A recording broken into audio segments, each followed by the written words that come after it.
pessoal, tudo bem? Estamos aqui para a nossa aula de número 3 dos cursos regulares referentes a processo penal, aula de número 3 ainda comigo, para a gente continuar tratando sobre essa parte de inquérito policial e conseguir então finalizar na aula de hoje, para que na próxima aula a gente comece a ver então a parte da ação penal, né? Que se inicia aí então a questão do processo, para a gente ver as espécies da ação penal e damos aí continuidade ao processo penal. Hoje, a nossa aula está sendo gravada no dia 11 de fevereiro de 2020, numa terça-feira. A gente continua tratando dessa parte de inquérito. Nós vamos, nesse início de aula, passar a conversar sobre um elemento importantíssimo, que se trata do arquivamento do inquérito policial. Veja que na aula passada, quando nós entramos nessa parte de investigações criminais, nós conversamos sobre a forma de instauração desse inquérito, nós conversamos sobre aqueles artigos referentes à forma de conclusão do inquérito, lá do relatório, do envio na forma do artigo 10 na ação penal pública, do artigo 19 da ação penal privada. Falamos aí do prazo para término desse inquérito policial, frisamos diligências que podem ser realizadas ao longo dessa investigação. Nos variados artigos, né, nós analisamos vários artigos dentro do Código de Processo Penal, não só na parte do capítulo de inquérito policial, que traz algumas atribuições do delegado de polícia, ou até mesmo a sua legitimidade para requerer determinadas providências sujeitas ali a uma reserva de jurisdição. Então nós até frisamos alguns artigos de prisão preventiva, prisão temporária, medidas cautelares, dentre outras providências que ele pode adotar, não só aquelas do artigo 6º, naquele rol exemplificativo, naquele rol não obrigatório. A gente chega então no momento final do inquérito, né? Então a gente precisa agora diferenciar um sistema que nós tínhamos ali no artigo 28 do Código e um sistema que passou a ser adotado com o pacote anticrime. Então nós tivemos aí a sanção no dia 24 de dezembro, entrou em vigor a lei no dia 23 de janeiro, mudando toda uma dinâmica, mudando toda uma estrutura de arquivamento do inquérito policial. Tudo bem que nós já conversamos aí nas nossas duas aulas anteriores, que teve uma análise pelo ministro Luiz Fux de algumas ADINs, 4, né, que estão ali tramitando no STF, e que dentre as cautelares analisadas, as cautelares deferidas pelo ministro Luiz Fux, nós temos exatamente o artigo 28, né? Então, nós temos a conclusão tomada no dispositivo da cautelar das ADINs 6298, 6299, 6300 e 6305, de relatoria do ministro Luiz Fux, e ele concedeu, então, uma dessas medidas cautelares, que se refere à ADIN 6305, em que houve, portanto, a suspensão de eficácia desse artigo 28, ad referendum ao plenário. Os parágrafos não estariam ali suspensos, de qualquer modo a gente vai conversar sobre a sistemática anterior e sobre essa nova sistemática, porque caso venha aí a ser revogada essa cautelar, caso o plenário do STF analise essa questão, seja em face de uma constitucionalidade, seja em face de uma inconstitucionalidade dessa previsão do artigo 28, nós estaremos preparados com os dois sistemas, tudo bem? Então nós vamos falar como era e vamos tratar como é a partir do pacote anticrime da Lei 13.964. Basicamente, só resumindo como era e como é, mas nós vamos conversar em detalhes a partir de daqui a pouco, antes do pacote anticrime, lembrando que o arquivamento deveria ser homologado pela autoridade judicial.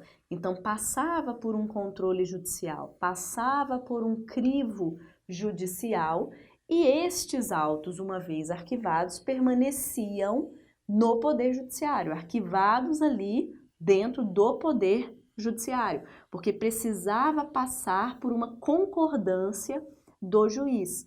E nós tínhamos, na forma de uma discordância, exatamente essa previsão anterior do artigo 28, em que discordando o juiz, em que a gente até falava de uma fiscalização do princípio da obrigatoriedade, nós vamos tratar de toda essa principiologia de ação penal, mas em uma fiscalização a um princípio da obrigatoriedade da ação penal pública, o juiz deveria então remeter estes autos lá o chefe do Ministério Público. Então, na esfera estadual, nós temos a figura do Procurador-Geral de Justiça, na esfera federal, do Ministério Público Federal, ia lá para a Câmara de Coordenação e Revisão, dentro da estrutura do MPF, para reanalisar esse pedido realizado, essa discordância feita pelo juiz.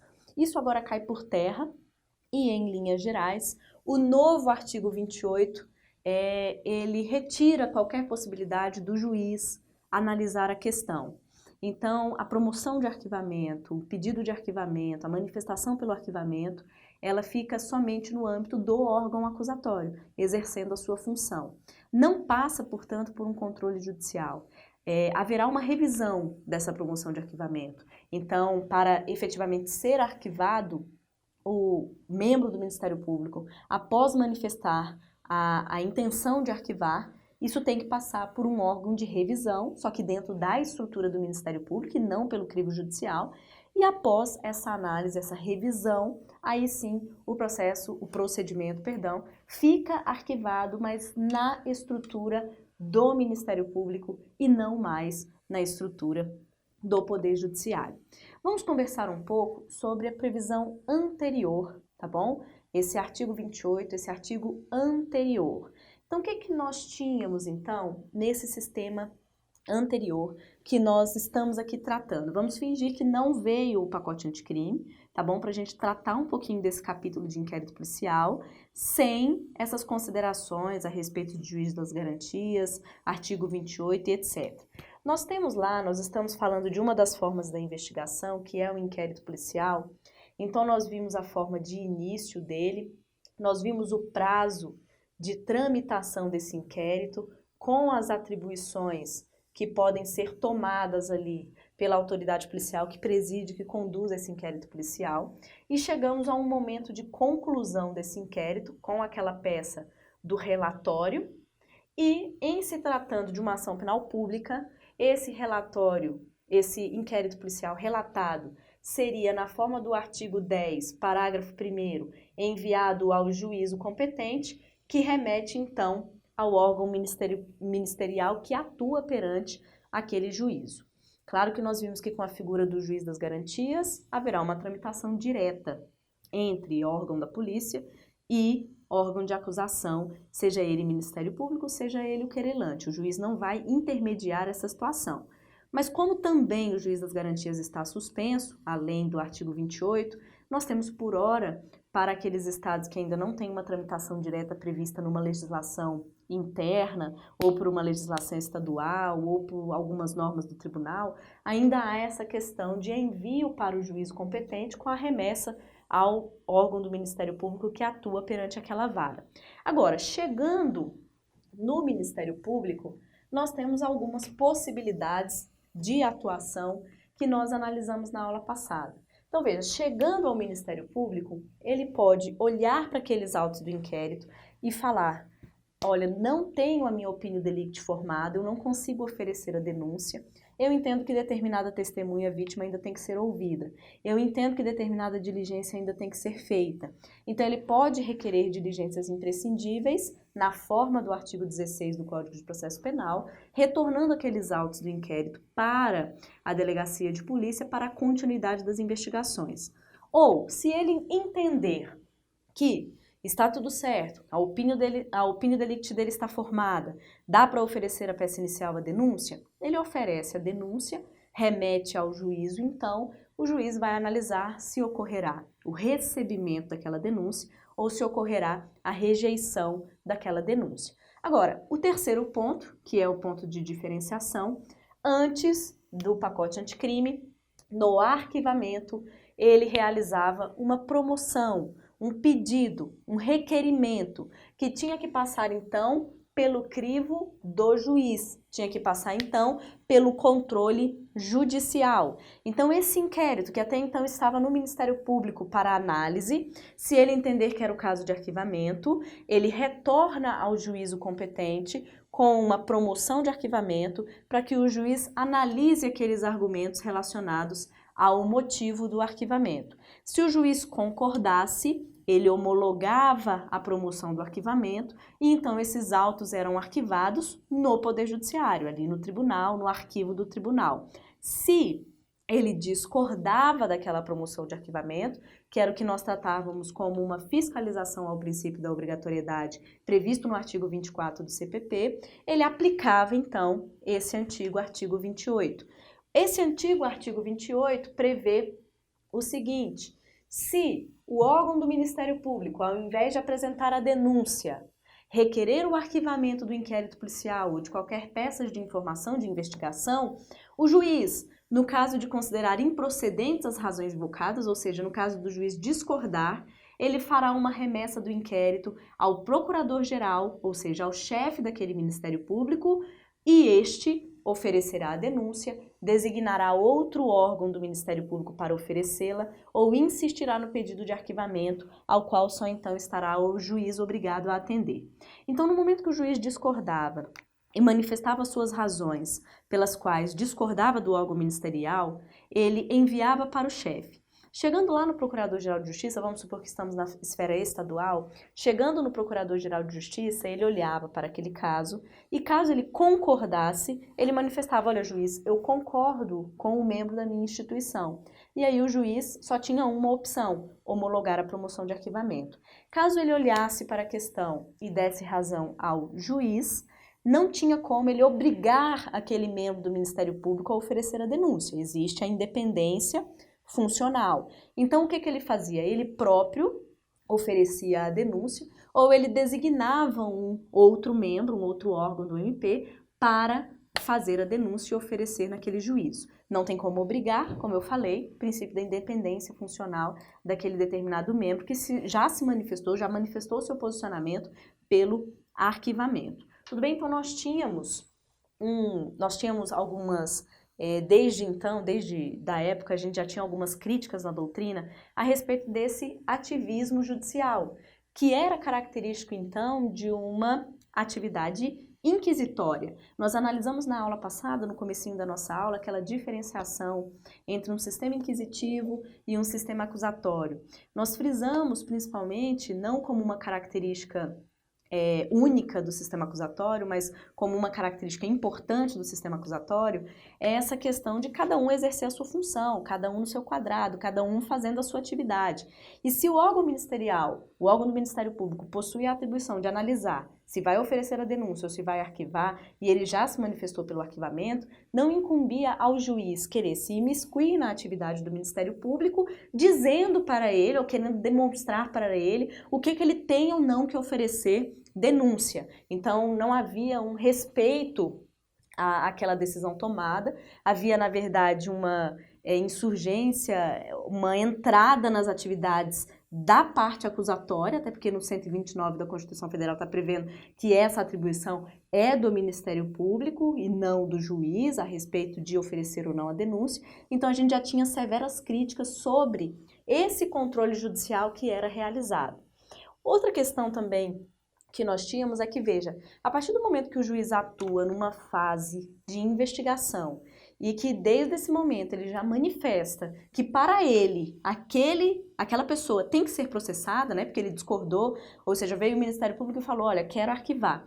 E o juiz, não, por que arquivar? Tem elementos aqui de materialidade, de indício de autoria, por que você está querendo arquivar? Eu discordo, vou mandar para o seu chefe. Ou seja, aquele juiz, querendo ou não, ele já está contaminado numa fase de investigação ao dizer que aquela pessoa tem que ser processada.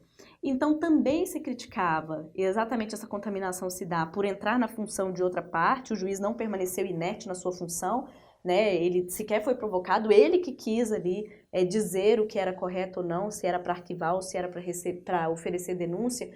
Então, isso gerava uma contaminação do juiz, porque desde o início ele já manifestava a intenção de que ele queria ver aquele autor do fato processado, né? Então, havia uma presunção de contaminação.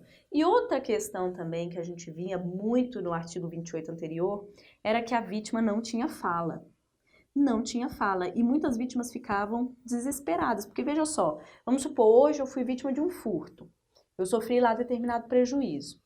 Eu sofri o trauma, eu fiquei indignada com aquela situação. Aí, de repente, meses depois, eu fico sabendo que isso foi arquivado, que isso não foi levado para frente, que o Ministério Público arquivou, ou seja, quem eu achei que poderia atuar para levar aquilo para frente simplesmente se manifestou pelo arquivamento, o juiz concordou, eu fiquei sabendo que foi arquivado e eu não tinha nada para fazer nessa possibilidade. Eu não tinha como recorrer, eu não tinha como dizer como assim, não tinha ninguém para me explicar, para me informar. Um dia eu descobri que o procedimento foi arquivado. Então, ninguém dava atenção para a vítima nesse procedimento do arquivamento. Hoje, ao contrário, nós temos uma comunicação para a vítima. Nós temos a possibilidade da vítima falar, dela manifestar as suas razões pelas quais ela acha que esse procedimento tem que ter continuidade.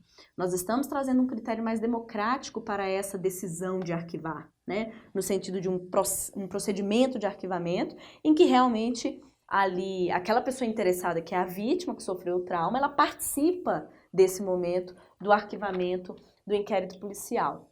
Tanto era assim que nós tínhamos, né, no sistema anterior, só pegando aqui um pouquinho depois, a regra no nosso sistema é que dessa promoção de arquivamento, que pelo sistema anterior era um ato exatamente complexo, que passava pelo crivo, né, do Ministério Público, pedindo, requerendo, promovendo, pelo crivo do juiz, homologando aquela promoção de arquivamento. Lembrando que, como característica do inquérito policial, nós vimos aquele artigo 17, em que a autoridade policial não manda arquivar autos de inquérito, mas o arquivamento é tido como um ato complexo em que o MP se manifesta, MP como titular da ação, e o juiz homologa aquela promoção. Diante dessa complexidade do ato que era realizado, não tinha possibilidade de recorrer. Entendia-se que, como passava por vários órgãos, né, em que não era basicamente uma decisão feita por uma pessoa, mas construído um ato complexo, entendia-se que não haveria recurso. Nós tínhamos duas previsões, né, que nós temos lá na Lei 1521, os crimes contra a saúde pública e economia popular, em que da absolvição e do arquivamento tem que recorrer de ofício para o tribunal, e temos a questão do artigo 6º parágrafo único lá da Lei 1508, que de uma representação pela prática ali de determinadas contravenções penais, se ela fosse arquivada, caberia recurso em sentido estrito desse arquivamento, dessa comunicação, dessa representação da prática das contravenções penais.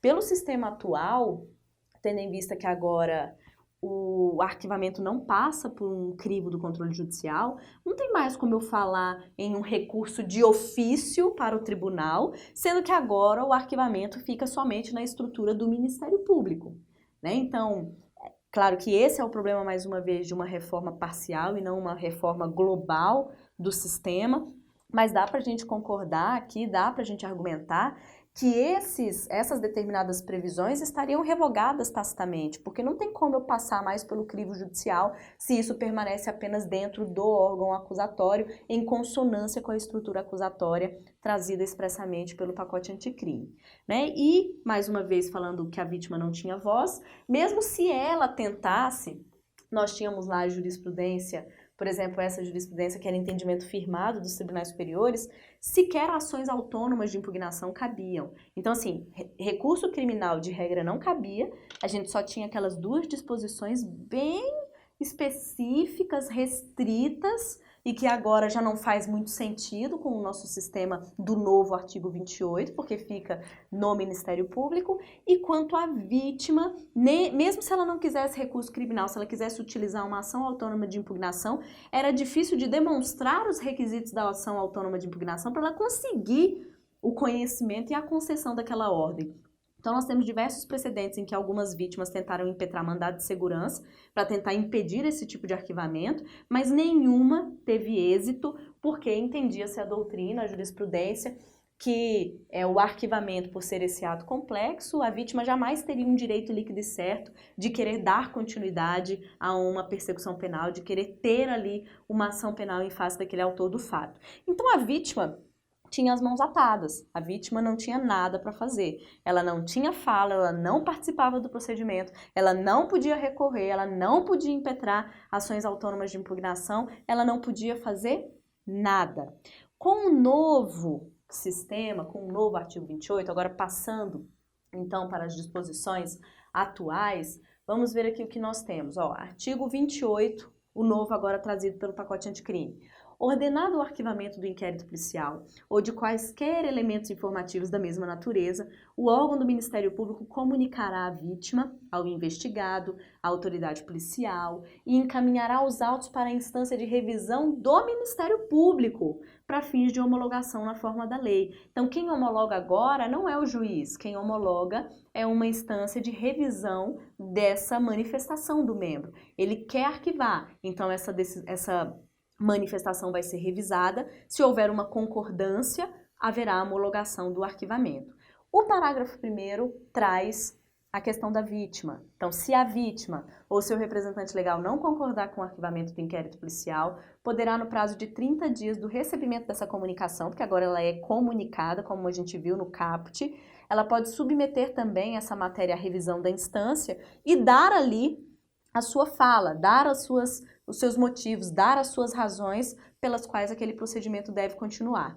E no parágrafo 2º, nas ações penais relativas a crimes praticados em detrimento da União, dos estados e dos municípios, a revisão do arquivamento do inquérito policial poderá ser provocada pela chefia do órgão a quem couber a sua representação judicial. Veja, no parágrafo 2º, nós temos vítima, mas não é uma vítima particular, não é uma vítima determinada, uma pessoa física. Nós temos uma entidade, né? A vítima aqui é a União como entidade, os estados, os municípios. Então, nós não temos uma vítima personalizada. Então, nós temos que utilizar essa intimação da comunicação, do arquivamento, da insurgência do arquivamento pelo representante dessas entidades. Então, a chefia daquele órgão que representa a União, que representa os estados, que representa os municípios, ela vai ser, então, comunicada para que, se houver interesse da União, interesse dos estados, interesse dos municípios, esse representante, então, dar a sua argumentação para revisão pela instância superior do Ministério Público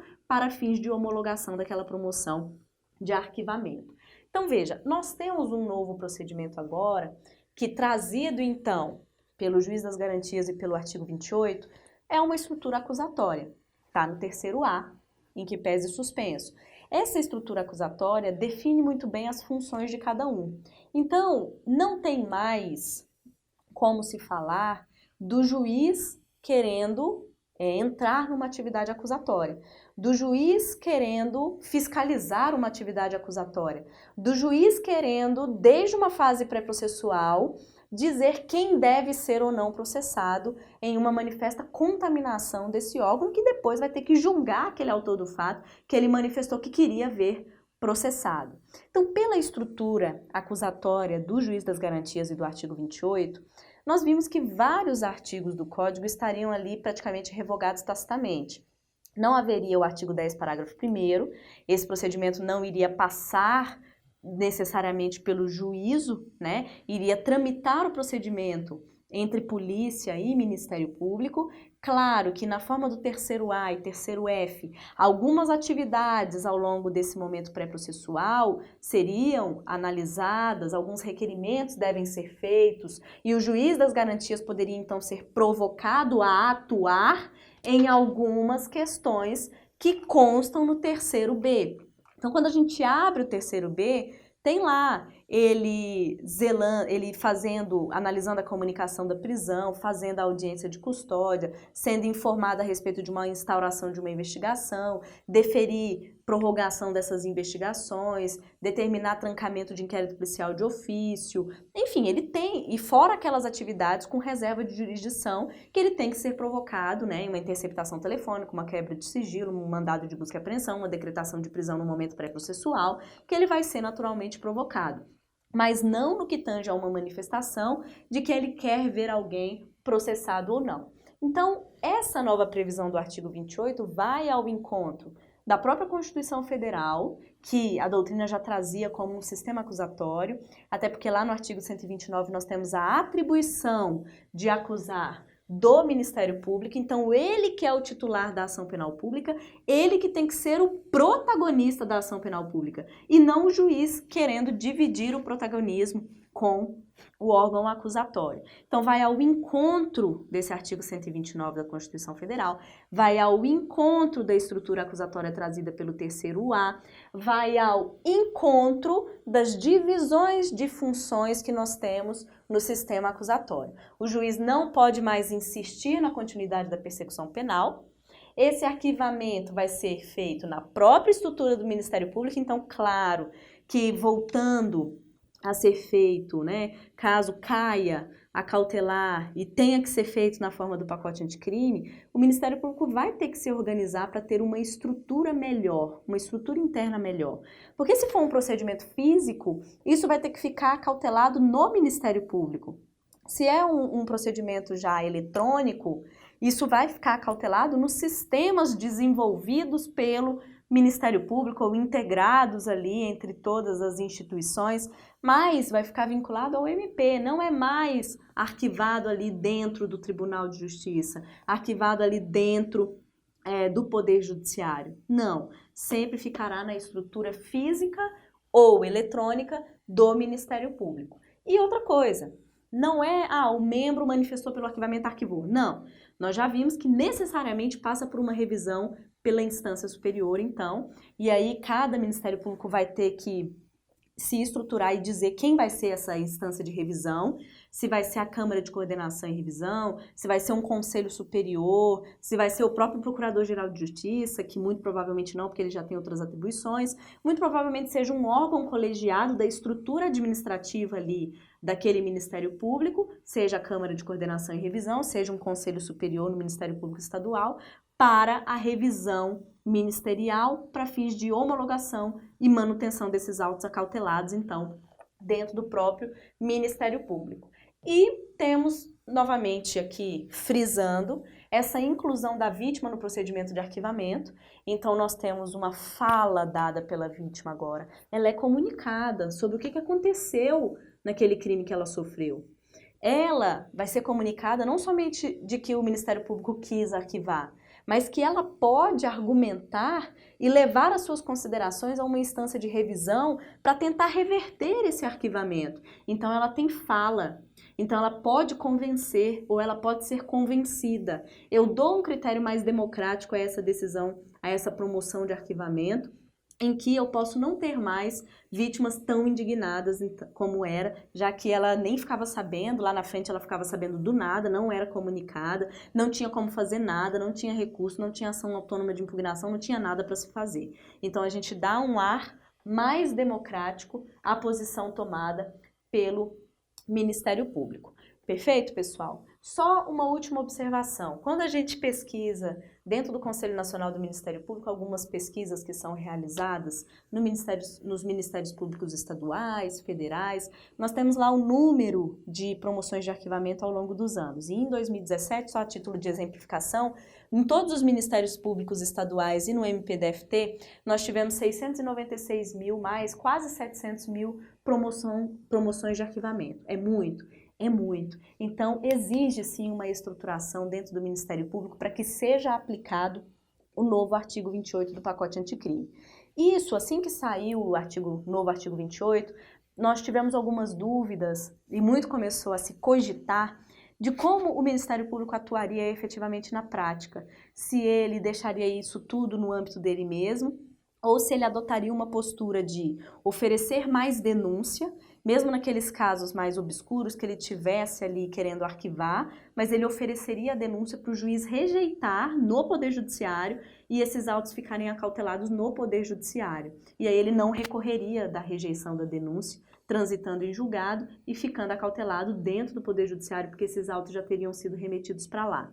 Claro que aqui passa de meras cogitações, a gente não sabe como os membros do MP irão atuar, mas fica essa questão, essa quantidade é grande a quantidade e nós não sabemos ainda o que vai prevalecer, se vai ser o antigo artigo 28 ou o novo artigo 28, mas fica essa comparação, tá? Só frisando também que, assim como o artigo 28 anterior, nesse novo artigo 28 também, se a instância de revisão ministerial decidir que é o caso sim de oferecer a denúncia, ele não concordou com a homologação, não tem como ser o mesmo membro que vai oferecer a denúncia. Novamente tem o princípio da independência funcional, então essa instância de revisão vai designar um novo promotor para atuar no caso e este novo promotor vai oferecer a denúncia, por exemplo, mas tem a independência funcional da mesma forma. Ok, gente? Vamos encerrar nosso primeiro... Bom, pessoal, voltando para o bloco de número 2, a gente continua falando sobre arquivamento, mas a parte principal, que é aí essa comparação do sistema anterior para o pacote anticrime, a gente já conseguiu frisar, ressaltar, comparar muito bem no primeiro bloco. A gente passa a analisar agora algumas outras jurisprudências a respeito de arquivamento. Claro que as jurisprudências foram também firmadas na vigência de um sistema anterior, mas nós vamos aqui trazer porque são firmados ali pelos tribunais superiores, são precedentes importantes que podem vir a cair na sua prova. Tudo bem? Nós temos uma jurisprudência que trata a respeito de uma irretratabilidade do arquivamento. O que ela quer dizer aqui? Vamos adotar o sistema anterior, já que essa jurisprudência foi analisada sobre a vigência do sistema anterior. Mas se eu tenho ali uma promoção de arquivamento, vamos supor que o Ministério Público, na pessoa do membro João, aqui na vara, ele devolveu uns autos de inquérito com uma promoção de arquivamento. E está ali aguardando, está na fila para o juiz analisar, para ver se homologa ou se discorda daquela promoção de arquivamento. Na semana seguinte, mudou ali as designações no Ministério Público e foi designado para a vara, para atuar aqui no meu juízo, o promotor Pedro. E o promotor Pedro, ao ficar sabendo que o João se manifestou pelo arquivamento, requereu a devolução dos autos para que ele modificasse a manifestação e para que ele oferecesse a denúncia. Isso não é possível. Primeiro que nós temos todos os princípios constitucionais aplicáveis ao Ministério Público, como a independência funcional, como a unidade de atuação. Então não foi o João que se manifestou pelo arquivamento, foi a instituição Ministério Público representada, pelo seu titular, o João, naquela vara, mas não teria como o Pedro modificar aquela decisão, aquela manifestação, porque foi o Ministério Público que já manifestou a sua opinião a respeito daquela investigação. Então não pode ocorrer isso. Olha o que nós temos na jurisprudência, esse é um julgado de 2015 do STJ, mas é um julgado apenas representativo, porque nós temos vários nesse sentido. Então, tendo o parquê expressamente se manifestado pela ausência de elementos para denunciar o ora recorrido por crime contra os costumes, restou superada a possibilidade de que outro membro do MP, ainda mais com base nos mesmos elementos de prova, que foi essa situação que eu narrei, foi uma simples mudança de designação de membro do MP para aquela vara, propusesse ação penal sob pena de afronta aos princípios institucionais do Ministério Público. Então, após manifestar pelo arquivamento, não é outro membro do MP que vai ali querer mudar aquela manifestação. Mesmo que a gente adote esse entendimento agora, para o pacote anticrime, não poderia outro membro simplesmente chegar e querer mudar a manifestação do outro. De qualquer modo, aquela manifestação de arquivamento passará por uma revisão por outro órgão. Mas então ficará pendente dessa revisão. Não pode simplesmente porque mudou o membro de atuação naquela vara, ele já querer pegar de volta e alterar aquela manifestação, sendo que vai ter um órgão próprio para isso, que vai ser o órgão de revisão ministerial. Passando para a questão de arquivamento e desarquivamento. Então agora nós vamos considerar que o procedimento foi arquivado, seja pelo modelo anterior, seja pelo modelo atual, não vai interferir nas nossas disposições a partir de agora. Porque nós vamos conversar sobre se é possível ou não desarquivar esses autos de inquérito policial para a continuidade das investigações. E aí nós temos duas previsões importantes, uma no artigo 18 do Código de Processo Penal, uma na súmula 524 do STF. Então o artigo 18 diz assim: depois de ordenado o arquivamento do inquérito policial pela autoridade judiciária, então claro que novamente é uma reforma parcial que não traz consonância com o novo sistema, mas a gente vai considerar o quê? Depois de ordenado o arquivamento do inquérito policial pelo órgão de revisão ministerial, por falta de base para denúncia, a autoridade policial poderá proceder a novas pesquisas se de outras provas tiver notícia. No mesmo sentido, a súmula 524, que está adequada a um controle judicial do antigo artigo 28, mas que o arquivamento poderá ocorrer, então, por revisão ministerial, né, por instância de revisão ministerial, que homologa o arquivamento do inquérito, a requerimento do promotor que atua naquele caso, e não pode, então, a ação penal ser iniciada sem novas provas. Essas duas súmulas, elas tratam e têm estrita relação com o que nós chamamos de coisa julgada formal no arquivamento do inquérito policial. Porque aqui a gente vai ter que analisar qual é o motivo que embasou aquele arquivamento. O promotor, quando ele pediu o arquivamento e depois houve a revisão por instância superior ali, na estrutura do Ministério Público, ou na forma do antigo artigo, houve um controle judicial daqueles motivos do arquivamento, mas vamos supor que foi arquivado. Qual foi o motivo desse arquivamento? Foi uma ausência de provas? Não descobriu quem foi o autor? Foi uma ausência de elementos mínimos para dizer que foi o João? Ele até foi investigado, mas não chegou, não deu para formar opinião delicto de que foi o João, então não sabe quem foi o autor. Ah, não, foi uma extinção de punibilidade? Foi uma extinção por uma exclusão de tipicidade, exclusão de ilicitude, exclusão de culpabilidade? Qual foi o motivo que embasou essa promoção de arquivamento? E aí nós temos motivos mais fortes e temos motivos mais fracos dessa promoção, dessa questão do arquivamento. E aí nós não temos, no nosso código, nenhum artigo que diz assim: o inquérito policial será arquivado com base nos seguintes argumentos. Tá? Não. O que a gente traz aqui para um motivo de arquivar uma investigação? Aqueles elementos que ensejam em rejeição de denúncia ou absolvição sumária lá na frente, mas que esses elementos já podem estar presentes agora, na fase pré-processual. Então, quando eu abro o artigo 395, que fala sobre rejeição de denúncia, o juiz rejeitando a denúncia, eu tenho lá uma falta de pressuposto processual, uma falta de condição da ação, uma falta de justa causa, que, né, é uma das condições da ação no processo penal. Justa causa é o quê? Elementos probatórios mínimos que indicam que foi o João que praticou esse roubo para que ele possa ser denunciado. Então, no 395, que nós temos causas de rejeição da denúncia, agora numa fase pré-processual, ela já pode ter se manifestado. Aqui nessa fase já verifica que não tem o preenchimento da condição da ação, não tem um pressuposto processual específico, não tem a justa causa como um elemento mínimo para o Ministério Público poder denunciar. Então, ele já manifesta pelo arquivamento. Agora, lá no 397, que trata de absolvição sumária no procedimento comum ordinário sumário, nós temos também causas que podem, já nesse momento pré-processual, acarretar no arquivamento do inquérito. Que temos lá, por exemplo, manifesta exclusão de tipicidade, manifesta exclusão de ilicitude, exclusão de culpabilidade, exclusão de punibilidade, elementos que lá podem conduzir a uma absolvição no curso do processo, mas que já podem ter se manifestado numa fase pré-processual e o Ministério Público se manifesta pelo arquivamento naquele sentido. Então, isso é possível. Agora, veja, eu trabalhei aqui uma série de motivações que algumas delas são fracas, totalmente fracas, por exemplo, uma ausência de provas. Depois não pode surgir uma nova prova? Não pode surgir lá uma filmagem? Não pode surgir uma nova testemunha, aparecer uma pessoa que não tinha sido ouvida antes? Ou conseguiu a filmagem do local do crime e percebeu agora quem foi o autor do fato? Sim, uma ausência de prova é um motivo fraquíssimo para se determinar o arquivamento de um inquérito policial. Agora, eu tenho outros elementos fortes. O Ministério Público pediu o arquivamento porque disse que não foi crime. Não tinha nem tipicidade formal. O crime foi praticado na forma culposa, mas o Código Penal prevê apenas a forma dolosa. Ele pediu o arquivamento pela atipicidade. Esse não é um motivo forte? É um motivo forte. Ele pediu o arquivamento em razão de uma prescrição.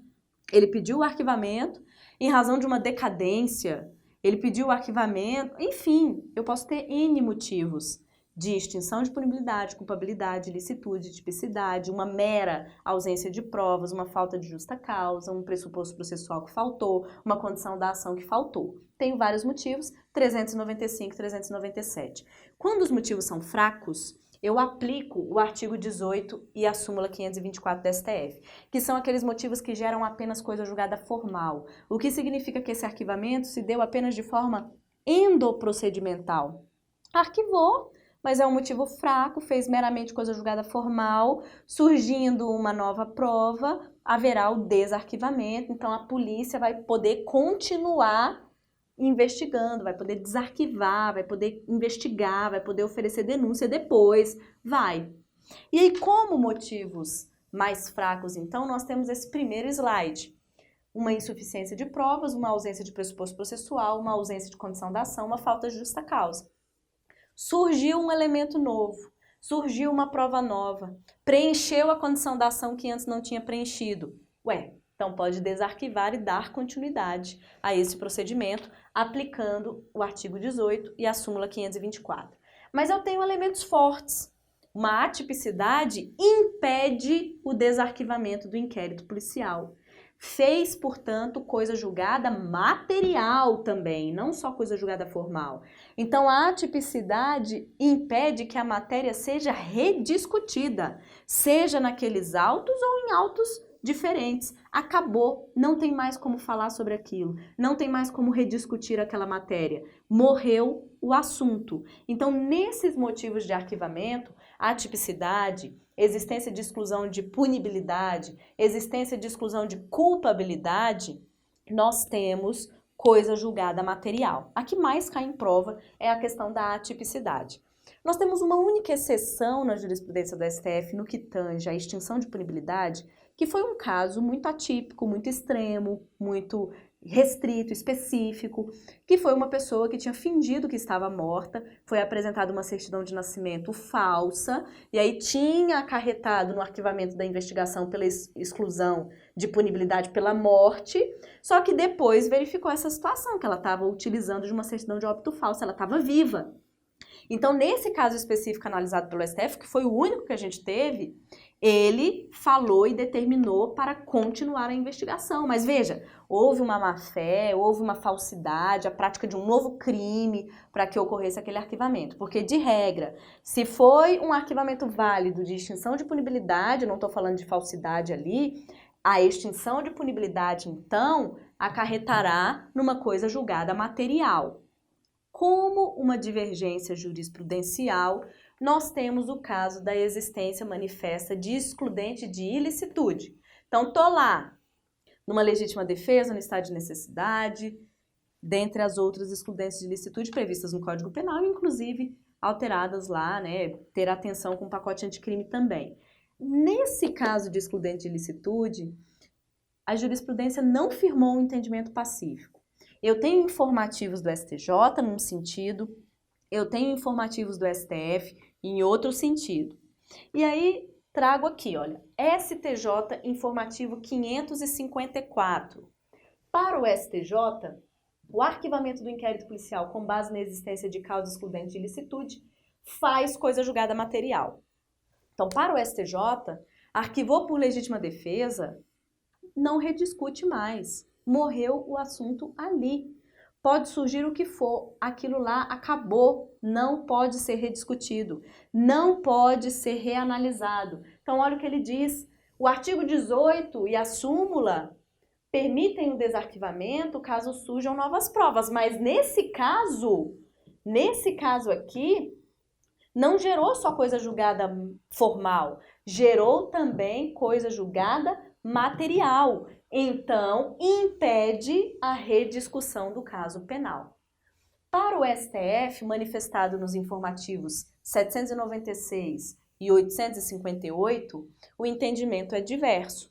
Nessas duas oportunidades, o STF ponderou e disse que, nesse caso, faz apenas coisa julgada formal, não faz, portanto, coisa julgada material. Surgindo novas provas, pode reabrir o inquérito. Surgindo novas provas, eu aplico o artigo 18 do CPP. Surgindo novas provas, eu aplico a súmula 524 do STJ. Então, eu tenho que ter cuidado, dentre aqueles motivos do 595 e 597, qual foi o motivo base para arquivamento daquela investigação? A depender daquele motivo, é possível desarquivar para dar continuidade às investigações caso surja uma nova prova, ou, a depender desse outro motivo, essa matéria não poderá ser rediscutida. Então, nós temos que ter cuidado com o motivo utilizado pelo examinador quando ele cobra uma questão dizendo que houve o arquivamento, seja pelo sistema anterior com controle judicial, seja pelo sistema atual com uma instância de revisão ministerial homologando aquele arquivamento com base nesse fundamento que nós temos que ter cuidado. Outras nomenclaturas importantes aqui. Arquivamento implícito, ou também chamado de arquivamento tácito. Parte da doutrina, mais uma doutrina minoritária, entende que existiria um arquivamento tácito implícito. Mas esse não é o posicionamento da jurisprudência. O que você tem que levar para sua prova é que a jurisprudência não admite arquivamento implícito. O que é o arquivamento implícito? Vamos supor que nós temos uma investigação contra o João e contra o Mário pelo delito de receptação e pelo delito de roubo. Então, eles, em concurso de agentes, teriam ali assaltado determinadas vítimas numa parada de ônibus. Quando foram abordados pela polícia, além dos produtos da subtração do roubo, tinham sido presos na posse do veículo de um crime anterior. Então, era uma receptação e um furto. Tudo bem. Só que aí, após a conclusão deste inquérito, o Ministério Público, quando apresentou a denúncia, ofereceu a denúncia contra o João pela prática dos 2 delitos. E o Ministério Público não falou nada quanto ao Mário. Ficou calado. E aí alguns doutrinadores defendem. Ocorreu um arquivamento implícito. Se o Ministério Público não falou nada, o que vai acontecer com essa investigação? Então entende a doutrina que é porque o Ministério Público não teve interesse em denunciar, então deveria ser arquivado. Esse entendimento não prevalece na jurisprudência. Entende que se ele não denunciou o Mário ainda, é porque ele pode querer uma continuidade das investigações para depois denunciar o Mário. Tudo bem? Então, mesmo que ele não tenha se manifestado naquele momento de forma explícita nesse sentido, a gente não poderia subentender que houve um arquivamento tácito, um arquivamento implícito. E aí, no momento em que eu deixo de fora uma pessoa, um autor do fato, eu estaria tratando de um arquivamento implícito subjetivo. Se fosse o contrário, se ele tivesse denunciado o João e o Mário, só que apenas pelo roubo, deixando de fora a receptação, seria um arquivamento implícito objetivo. Mas a gente verifica, olha, o MP não está obrigado a denunciar todos os envolvidos do fato tido por delituoso, não se podendo falar em arquivamento implícito em relação a quem não foi denunciado. Então, a posição da jurisprudência e doutrina majoritárias é no sentido de não ser possível arquivamento implícito. Não significa, pelo fato do Ministério Público não ter dito nada, que ele está querendo que você subentenda que houve um arquivamento. Não é bem assim. Não tendo o órgão do Ministério Público atribuições para atuar no feito, deverá requerer a remessa dos autos ao juízo competente onde vai atuar o promotor lá da vara. Então, qual é o conceito de arquivamento indireto? É uma questão relacionada à competência. Então, vamos supor que acabou sendo distribuído para o tribunal do júri um feito em que estava ali se apurando um delito de latrocínio ou homicídio. E aí verificou se tratar, na verdade, de um latrocínio. Ou seja, aquele promotor que tem atribuições naquele tribunal do júri, ele não tem, na verdade, atribuição para analisar aquele caso, porque o latrocínio, conforme o entendimento sumulado, é de competência da vara criminal e não do tribunal do júri. Então, o que ele vai manifestar? Pela remessa daqueles autos de investigação para o local efetivamente competente para processo e julgamento, para que o promotor que atua lá na vara criminal e que tem atribuições, portanto, na vara criminal, possa verificar se é o caso de oferecer a denúncia lá.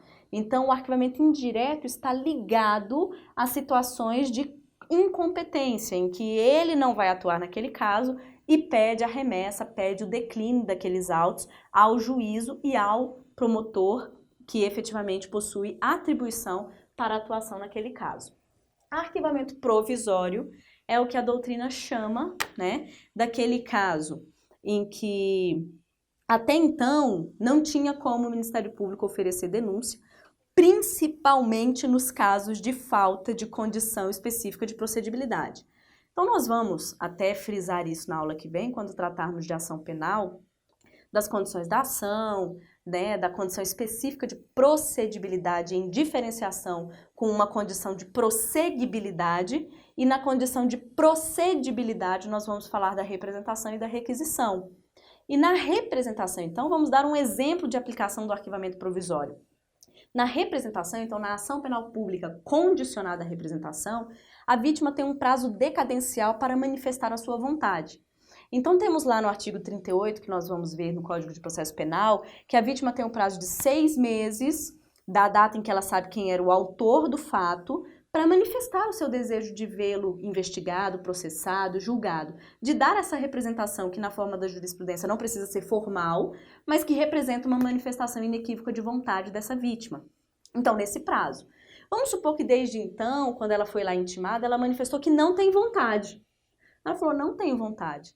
Então, o Ministério Público pode dizer lá, olha, estou arquivando porque não foi preenchida a condição específica de procedibilidade. Então, eu não posso proceder à denúncia porque não tem a representação. Mas veja, esse é um arquivamento provisório, porque enquanto não se esgotar o prazo de 6 meses, contados a partir de que sabe quem é o autor do fato, a vítima pode voltar atrás. Então, ela pode, daqui a um mês, conversou com colegas, com familiares e falou, não, eu tenho que levar isso para frente mesmo.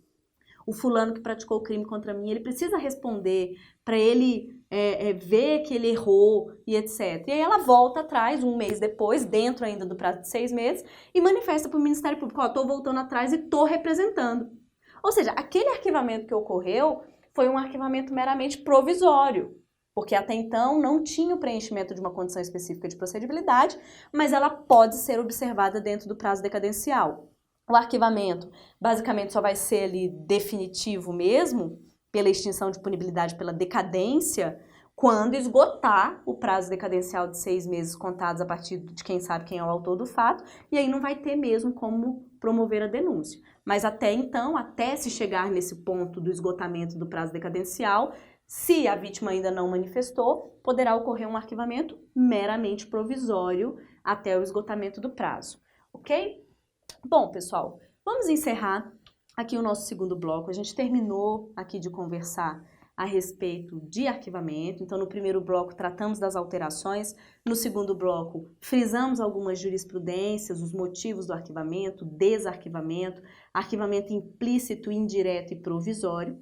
A partir do bloco que vem, nós vamos aí trazer outras jurisprudências, outros institutos que ainda estão vinculados a essa fase de investigação, para que a gente possa terminar tudo nessa aula de número 3, para que na aula de número 4 a gente avance para a ação penal. Tudo bem? Então a gente encerra o bloco de número 2, volta daqui a pouco, frisando alguns pontos, algumas observações importantes na fase de inquérito. Até daqui a pouco. Bom, pessoal, voltando para o nosso bloco de número 3, nós vamos agora passar para assuntos mais esparsos, mas que possuem relação com o inquérito policial. Então, nós vamos aqui tratar sobre indiciamento, sobre investigação criminal conduzida pelo Ministério Público, né, investigações diretas, de onde nós retiramos o fundamento disso. Vamos falar sobre alguns entendimentos simulados que, mesmo que já antigos, são importantes para a nossa prova, já que algumas bancas gostam de cobrar exatamente enunciados de súmula.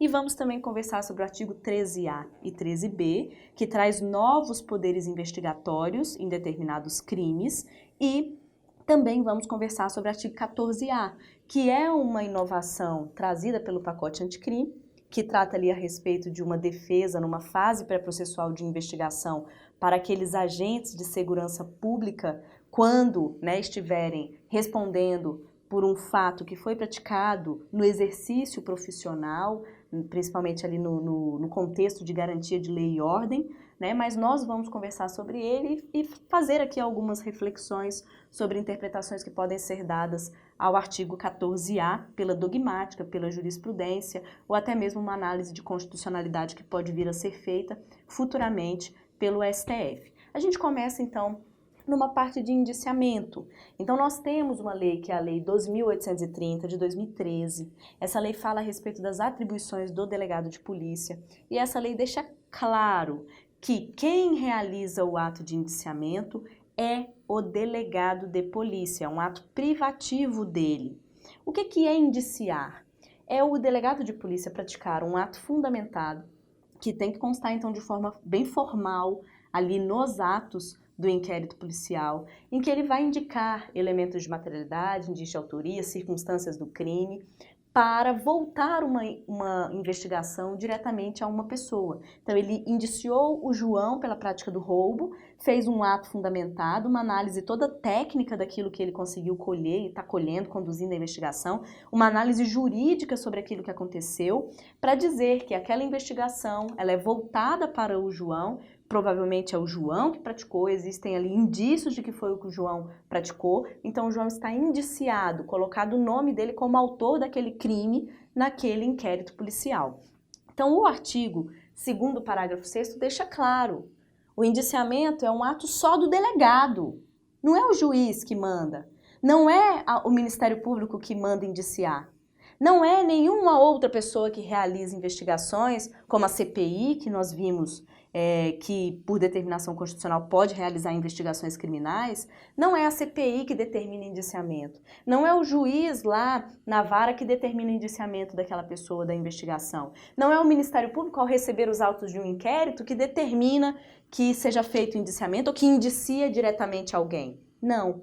O ato de indiciar é uma análise feita privativamente pelo delegado, um ato realizado privativamente pelo delegado, só que tem que ser devidamente motivado, não é um ato solto, é um ato motivado, fundamentado numa análise técnico-jurídica daqueles termos que estão sendo ali investigados, e que ele vai apontar o porquê que está indiciando aquela pessoa, levando elementos de existência do crime, que é a materialidade, dos indícios do porquê que é aquela pessoa, e demonstrando as circunstâncias que vinculam aquela pessoa à prática daquele crime. Exatamente por isso que, já com jurisprudência firmada, jurisprudência antiga, os tribunais superiores são pacíficos ao dizer, mas nem precisava, porque a própria lei diz que é o ato privativo do delegado de polícia. Então, não incumbe a juiz, não incumbe a MP, não incumbe a CPI, apenas o delegado de polícia.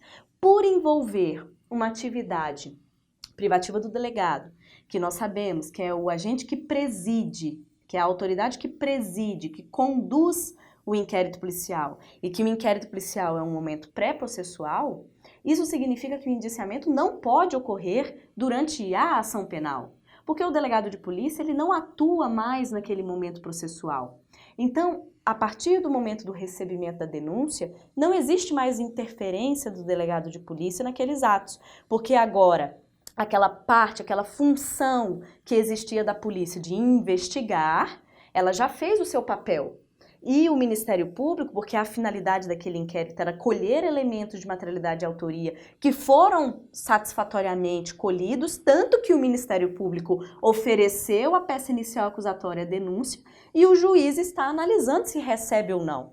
E uma vez recebido, significa que já tem elementos suficientes para dar início a um processo para que seja feita a instrução e verifique qual vai ser o resultado daquele processo.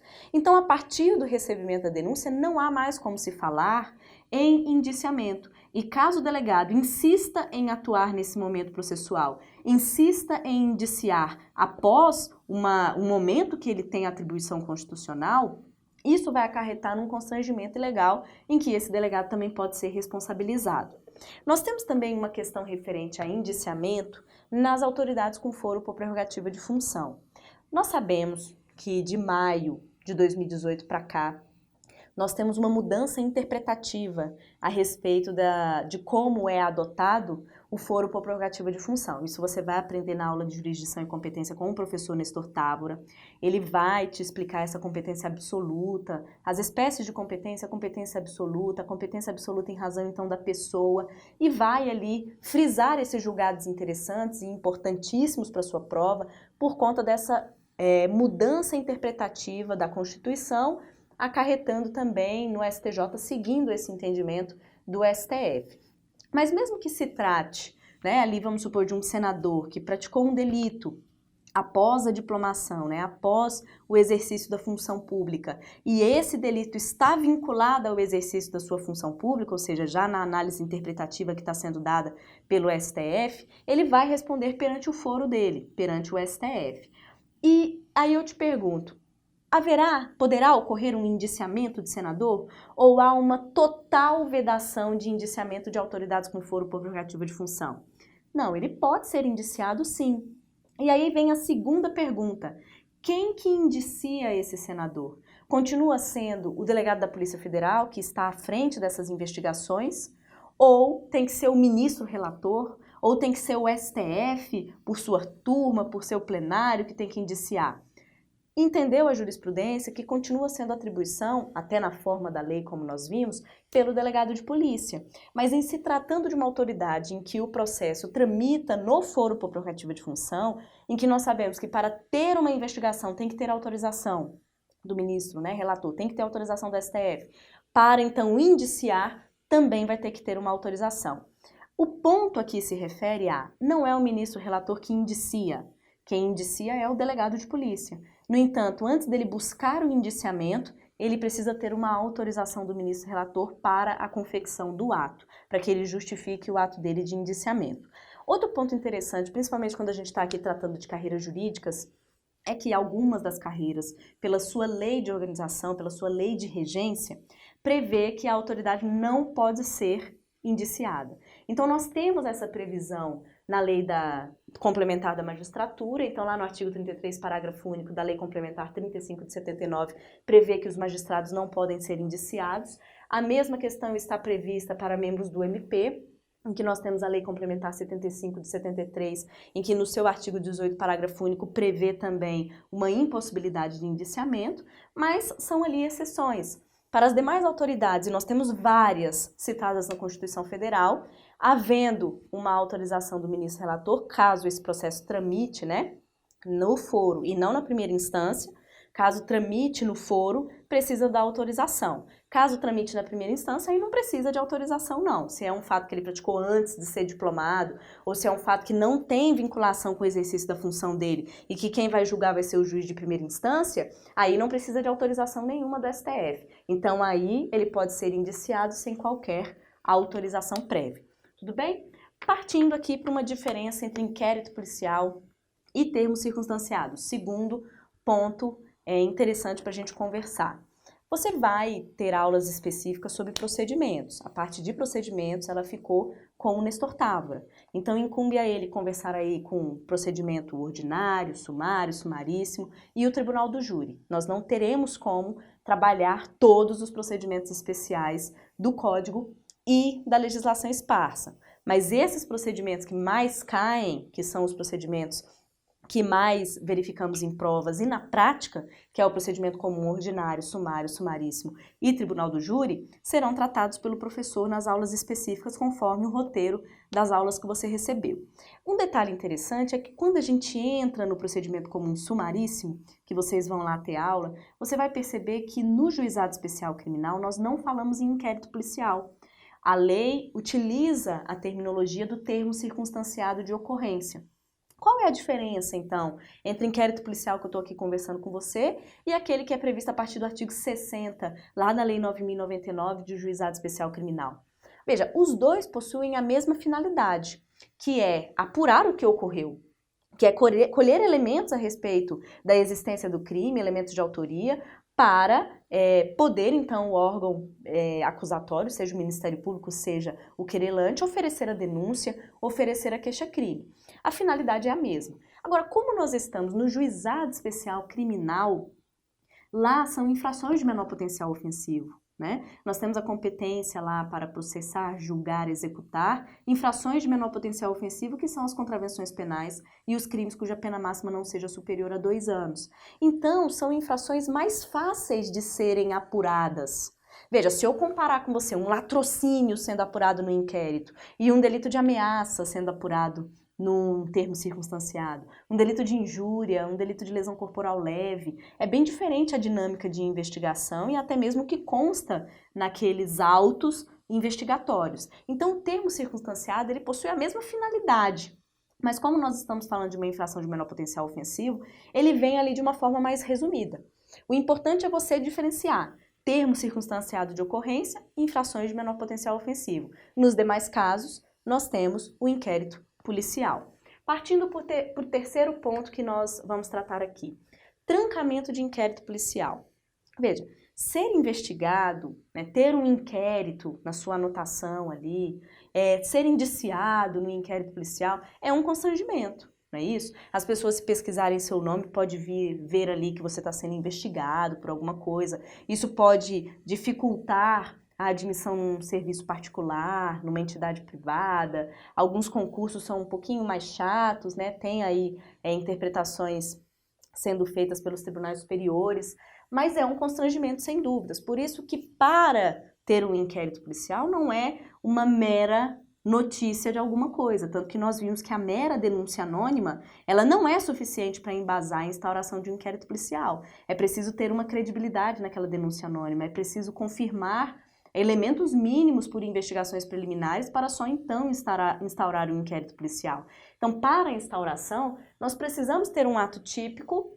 Nós não podemos sair investigando qualquer conduta só porque ela é reprovável, ela precisa ser típica e também não ter uma extinção de punibilidade. Eu não posso pegar agora, eu como delegada de polícia, querer investigar um fato que foi praticado nos anos 90, que claramente está prescrito. Então, nós temos que ter esses pressupostos. Exatamente para evitar investigações que não deveriam ocorrer, investigações ilegítimas, investigações ilícitas, ou investigações que se estendem por muito tempo, né? Porque a gente tem algumas concessões de HC, que vai ser o meio jurídico a ser utilizado, a ação autônoma de migração do HC, para trancamento de inquérito, porque em alguns casos, no interior aí do Brasil, em alguma comarca, alguma circunscrição, alguma delegacia ali, acabou ficando um inquérito tramitando ali por anos para investigar determinado fato, e o STF chegou à conclusão que não dá para ter investigação eterna. Aquela investigação precisa ter um limite. Se não chegou a uma conclusão até aquele determinado limite, que não tem como se determinar,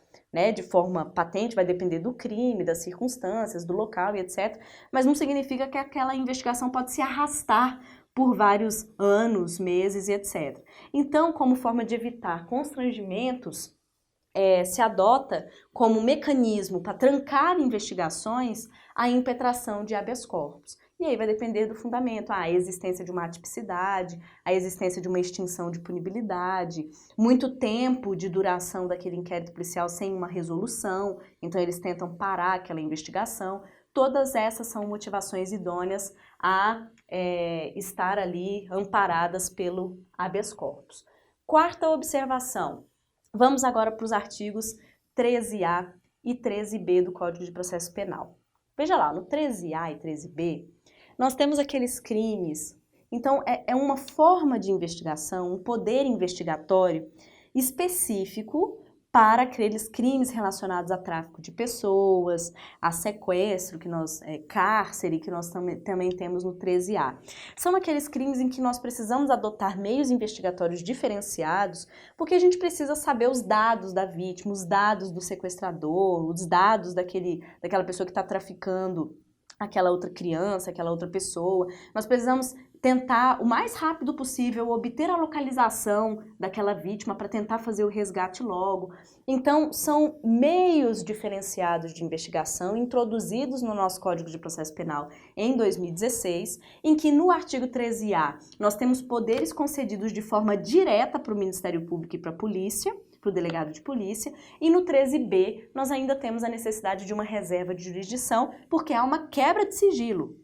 Uma quebra de sigilo não só dos dados, mas da telemática, dos dados de telecomunicação, porque eu vou rastrear, eu vou querer o GPS, eu vou querer a localização. Então, isso se refere a uma quebra de sigilo constitucional e por isso que tem que ter uma autorização judicial no artigo 13B. Mas, voltando para o artigo 13A.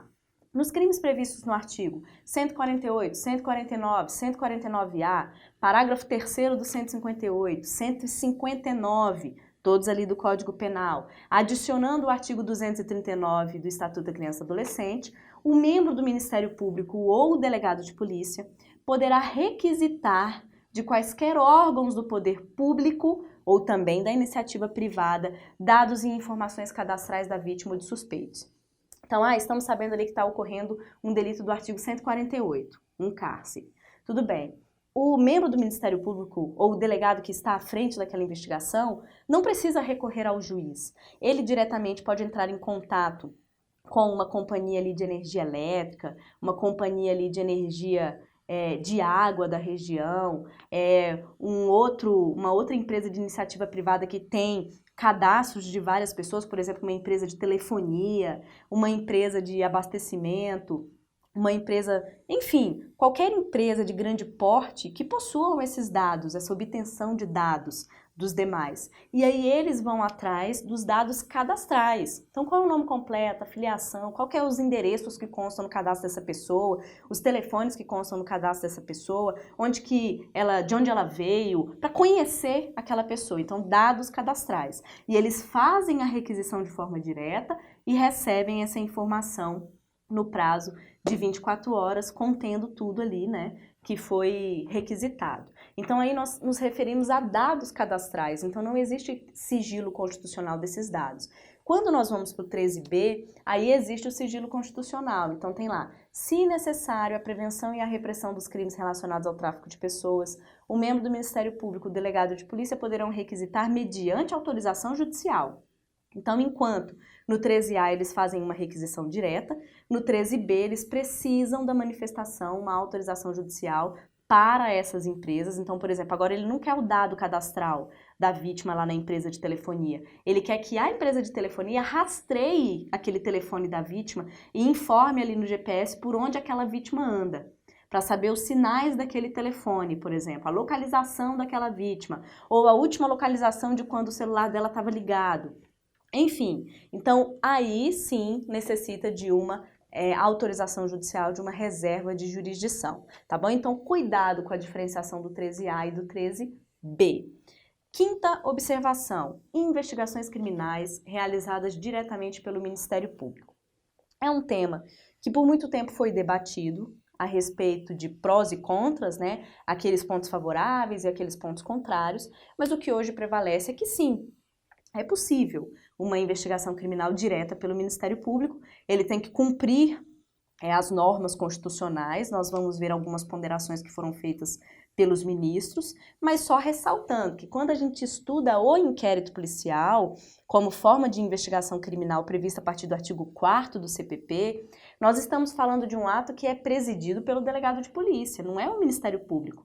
E essa investigação direta pelo Ministério Público é outra forma de se investigar, bem dentro daquilo que nós explicamos, que temos um gênero de investigação criminal, no qual faz parte várias espécies de investigação, dentre elas o que nós estudamos como principal, que foi o inquérito policial, e esta outra que se refere a investigações criminais realizadas diretamente pelo Ministério Público.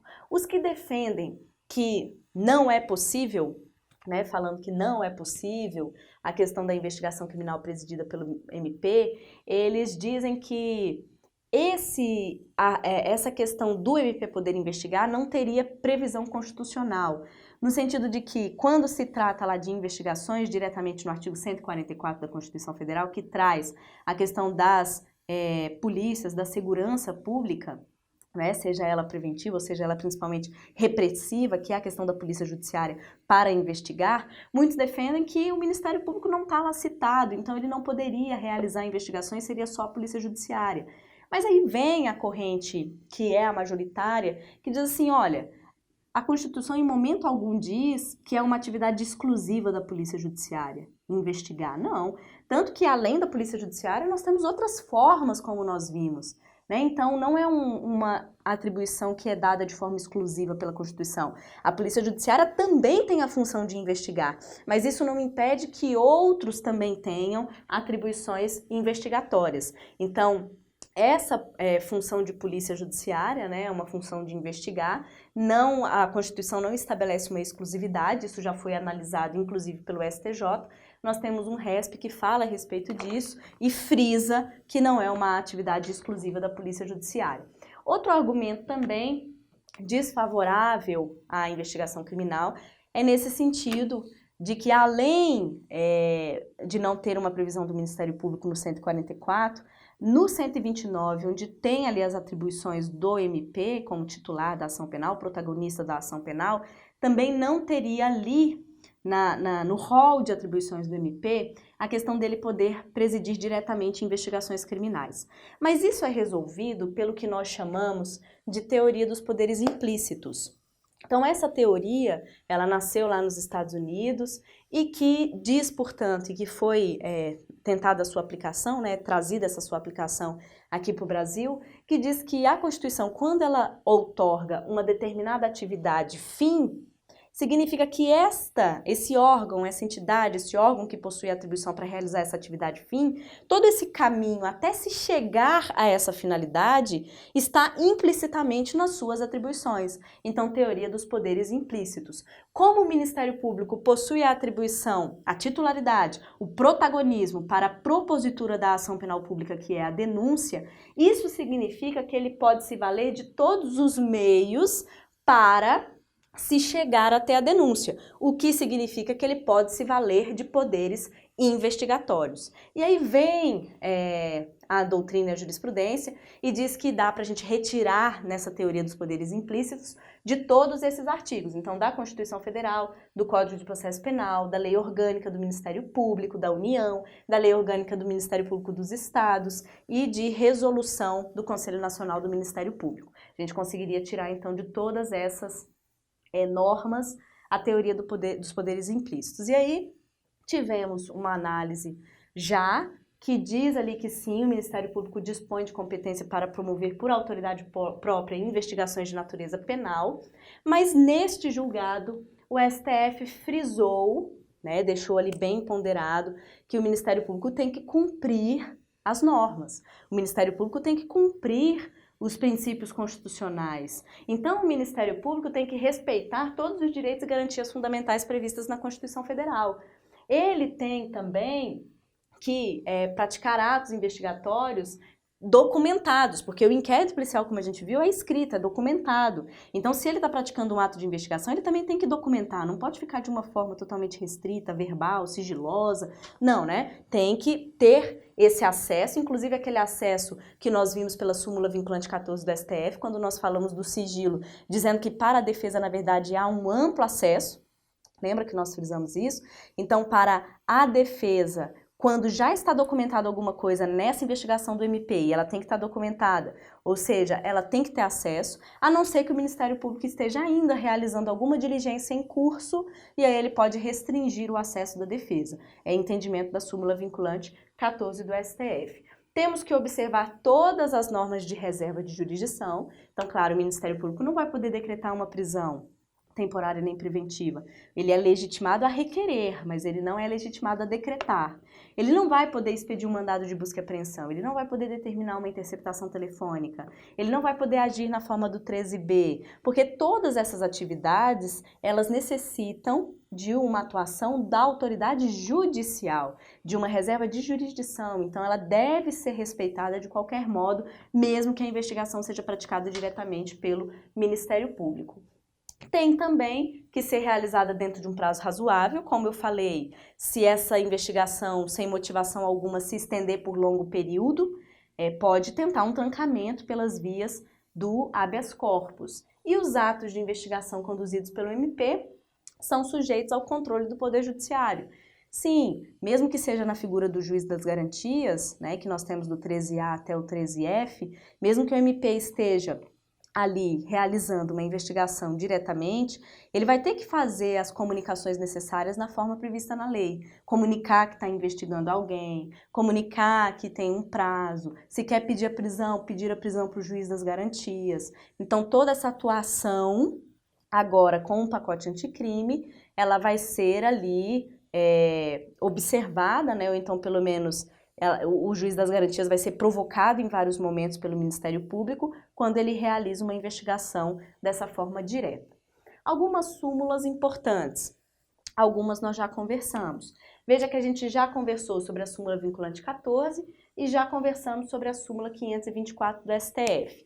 Nós temos ainda a súmula 397 do STF que diz: o poder de polícia da Câmara dos Deputados e do Senado Federal em caso de crime cometido nas suas dependências compreende, consoante o regimento, a prisão em flagrante do acusado e a realização do inquérito. Então, nós vimos que a atribuição de investigar, a atribuição de lavrar auto de prisão em flagrante, não é somente da Polícia Judiciária, nós temos outras formas, né? E aí prevê que dentro do Congresso Nacional, lá na Câmara, no Senado, pode ter inclusive uma estrutura de polícia, de delegado lá dentro, que aí vai ver se está vinculado à polícia legislativa como uma carreira própria do poder legislativo, ou se haverá um delegado, alguma atribuição, alguma delegacia dentro do Congresso, enfim. Mas existe esse poder de polícia dentro do Congresso Nacional. E se praticado um crime lá dentro, essa polícia legislativa, como regra, vai atuar realizando a prisão em flagrante, lavrando o auto de prisão em flagrante, realizando os atos de investigação para a apuração daquele crime que ocorreu lá dentro do Congresso Nacional. Súmula 234 do STJ.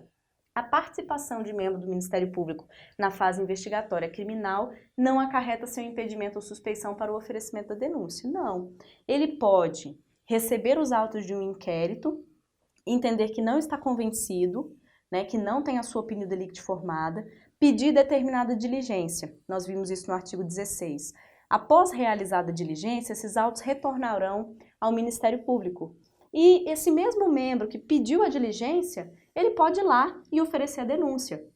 O juiz recebeu e ele continua atuando ali perante aquele juízo, ele participa da audiência de instrução e julgamento.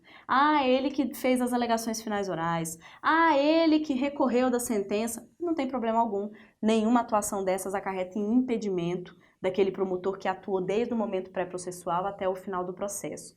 E súmula 444 do STJ, é vedada a utilização de inquéritos policiais e ações penais em curso para agravar a pena base. Então, aqui, de acordo com o princípio da presunção de inocência.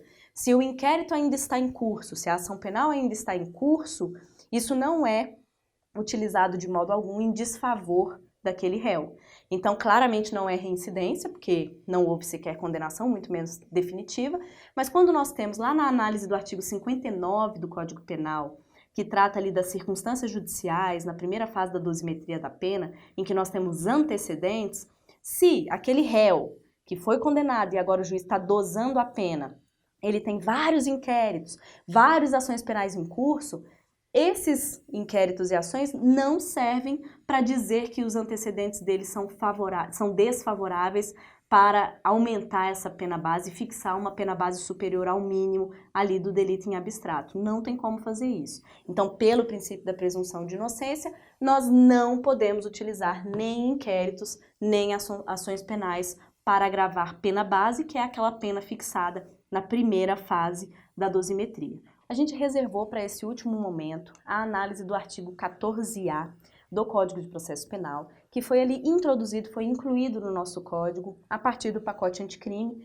então com a sanção em 24 de dezembro de 2019, e a vigência a partir do dia 23 de janeiro de 2020. Esse artigo não está suspenso, ele está em plena vigência, tem que ser ali adotado, tem que ser ali aplicado, pode ser cobrado, portanto, no seu concurso público, agora a partir de 2020, nessas provas, nós temos várias provas, vários editais que saíram aí agora em 2020, então ele pode ser cobrado. A tendência em 2020, como nós já frisamos nas aulas anteriores, é uma cobrança letra de lei. É o legislador querer saber se você leu a Lei 13.964. Se você está atualizado com essas inclusões e alterações pelo pacote anticrime. Então, a tendência é que se você leu o artigo, conseguiu compreender ali, sem fazer nenhuma interpretação ou reflexão mais aprofundada, você conseguiria responder a uma prova objetiva. As dificuldades poderão surgir numa fase subjetiva, poderão surgir numa fase oral, para ele querer saber a sua opinião, para ele querer saber aí, você fazer um paralelo entre as disposições, você analisar as disposições, trazendo reflexões ao examinador. Então, no artigo 14A, veja lá, nós temos assim: nos casos em que servidores vinculados às instituições dispostas no artigo 144 da Constituição Federal figurarem como investigados em inquéritos policiais militares e demais procedimentos extrajudiciais, então veja que não é só esse inquérito policial do CPP, é o CPPM, inquérito policial militar, e outros procedimentos que sejam extrajudiciais, mas que investiguem fatos relacionados ao uso de força letal praticado no exercício profissional. Então, o policial federal ali estava no exercício profissional, usou da força e acabou matando uma pessoa que ele ia prender. Esse fato vai ser investigado. Então, vai aplicar o artigo 14A. Seja um inquérito policial para apuração do crime, conduzido pela Polícia Judiciária, seja um inquérito policial militar, porque está vinculado à Justiça Militar, você vai aprender a Justiça, a competência absoluta em razão da matéria lá com o Nestor Távora em jurisdição e competência, seja a própria polícia, né, por meio de suas corregedorias, um procedimento extrajudicial, apurando esse fato relacionado ao exercício profissional dele. Nestes casos, só frisando, 144 da Constituição, nós temos lá a Polícia Federal, Polícia Rodoviária Federal, Polícia Ferroviária Federal, e aí isso também não só no âmbito da União, que foram essas que eu citei, mas no âmbito também estadual, em que nós temos as polícias civis, polícias militares, Corpo de Bombeiro Militar, Polícia Penal Federal, Estadual, Distrital.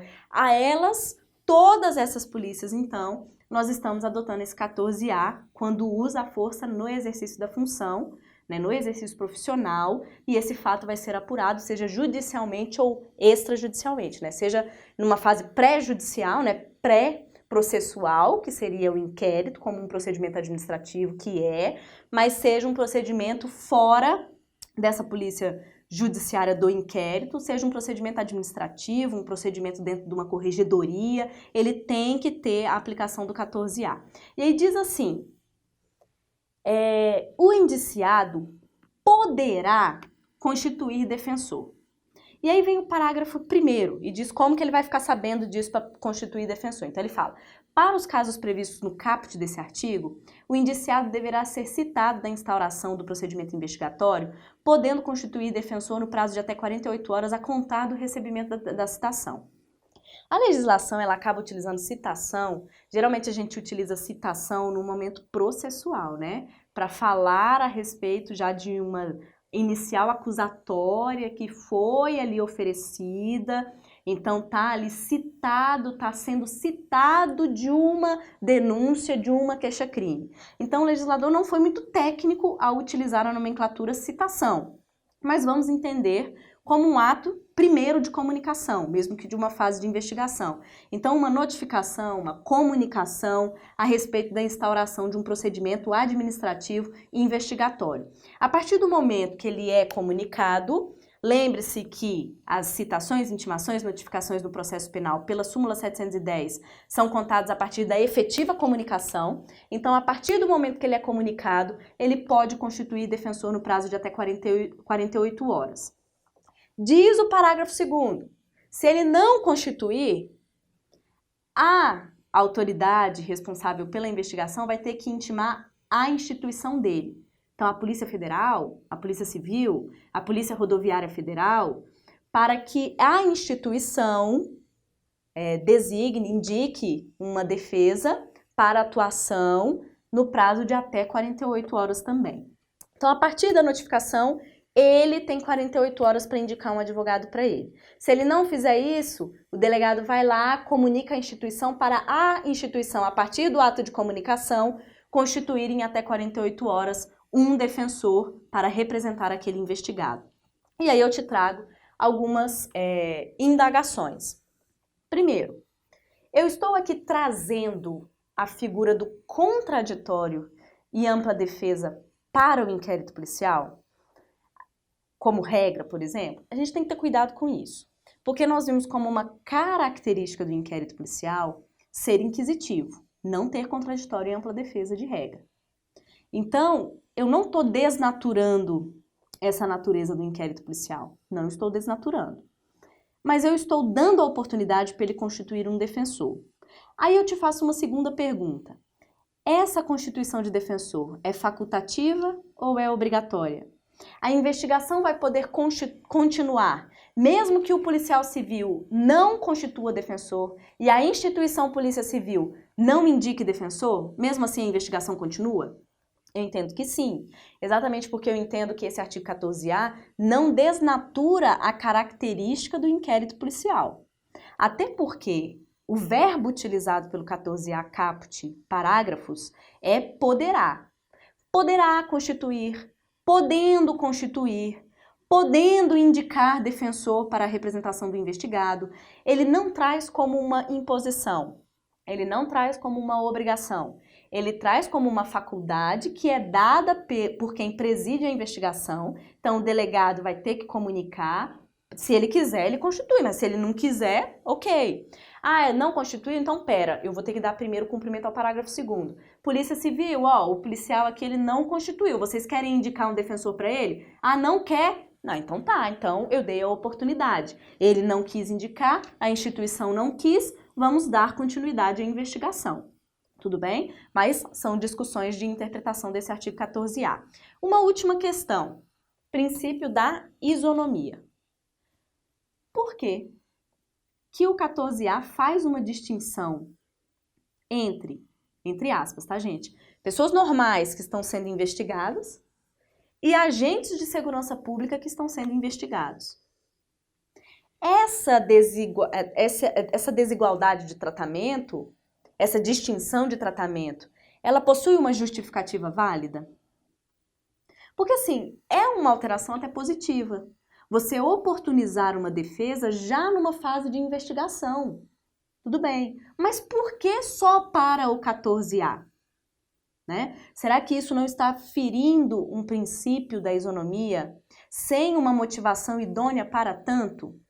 Então, pode ser que alguns doutrinadores defendam a inconstitucionalidade desse artigo 14A, exatamente por ferir o princípio constitucional da isonomia.